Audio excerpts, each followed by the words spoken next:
ফুপি তুমি কি খাচ্ছ? মধু। ছোটবেলা না আমরা যে গাছের এইভাবে এইটাতে দেখো একটু, এই তো এখানে মধু আছে। হ্যাঁ, এটা মধু আছে এখানে।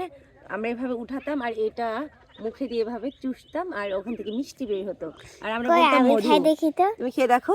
এখন তো রোজা রমজানের দিন, আমার তো ভীষণ ক্রেভিং হচ্ছে খাওয়ার জন্য, কারণ ছোটবেলায় এটা খেতাম। দেখছো? আমি এখন তো তো ট্রাই করলো।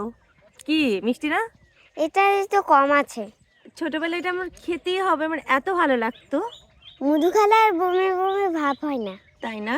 হ্যাঁ। একটু আগে যাও, দেখো কতগুলো নিয়েছি আমি, কতগুলো। দাঁড়াও তোমার মুখে দিই, নাও চোষো। দেখেছো? হুম। আমি রোজা না রাখলে আমি খেতাম।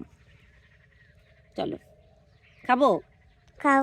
খাই না, খাও। বাবা রোজা ভেঙে যাবে আর মুখের কাছে এটা নিয়ে যাওয়াটাও আমার গুনাহ হচ্ছে। আল্লাহ হাফেজ। আল্লাহ